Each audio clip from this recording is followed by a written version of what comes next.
Representative Dave Millard. Thank you, Mr. Chairman.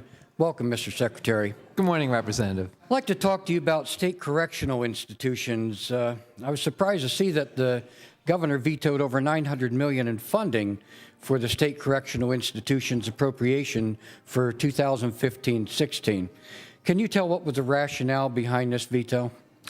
The rationale was, as he, or when he signed the bill, as he said in the public press conference when that bill was signed, he signed that bill into law as an emergency spending package. It was intended to provide a temporary relief, if you will, from some of the negative impacts that had ensued from the 6 months of budget impasse. It was not intended to be a long-term funding plan.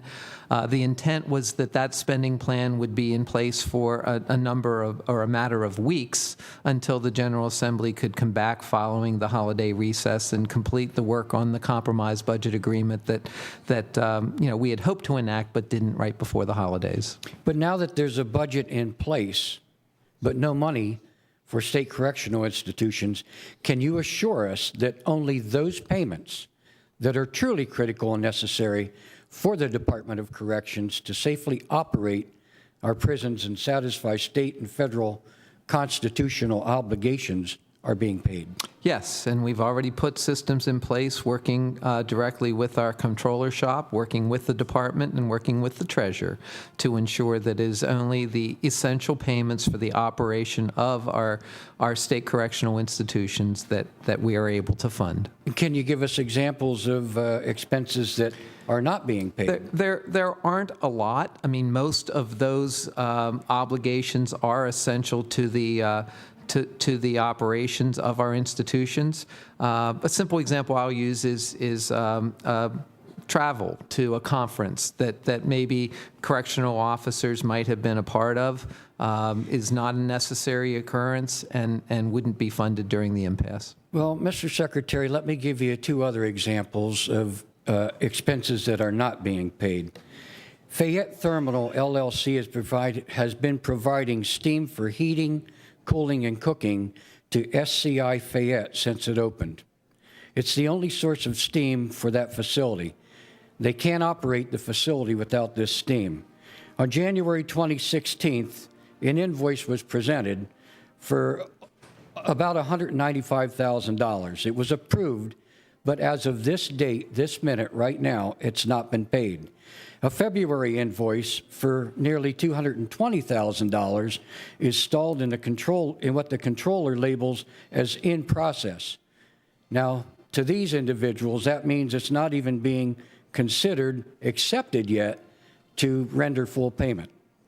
Can you comment on that? Well, again, we did take the necessary steps to put the controls in place to review expenditures to make sure, to your point, that they did meet that test of mandatory necessary under the current circumstances. So all of those obligations will be paid, and since you brought to my attention that specific circumstance, we'll have the office look into that and give you a clear idea, maybe with some date of when those obligations will be fully paid.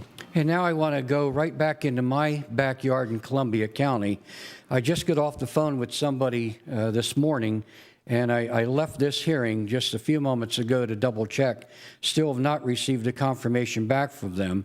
A mom and pop operation that supplies fruits and vegetables to a number of correctional facilities. They have not been paid since December.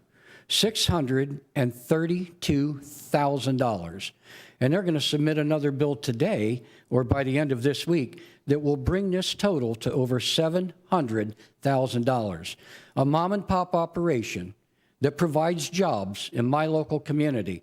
They've met their obligation contractually to provide this service so that these institutions can feed, the residents that are in there. And they haven't been paid. I assure you they will be. And again, we took the time to make sure that we had the necessary controls and reviews in place. That those are conversations that cross multiple agencies and the Treasury itself. But as you already heard from the Treasurer when he testified, I think here before the committee earlier in the month, that all of those obligations will be met and paid in full. So what I'm hearing from you is that you clearly do not agree with the governor's decision to willy-nilly take his pen and blue line certain things out and cause disruption in all of our communities for these providers, the small mom and pop operations, the small job providers all across this Commonwealth. I absolutely agree with the governor's intent to work with the General Assembly to find a meaningful compromise that we can all agree upon to put a responsible budget in place for this fiscal year and the next fiscal year to fully meet the state's obligations. Well, again, I'm glad to hear you say that, because what my interpretation of this is that, this is rude, it's crude, it's in your face, it's a kick in the gut. It's dereliction of duty on the part of the governor to blue line such items out there that cause so much harm to so many people across this Commonwealth. These are the people that we depend on to pay their taxes on time so that we can pay our bills at the state level. So thank you again for agreeing with me that, it should not be, that it should be paid. And I certainly look forward to your intervention in this to ensure that these individuals do get paid. Thank you.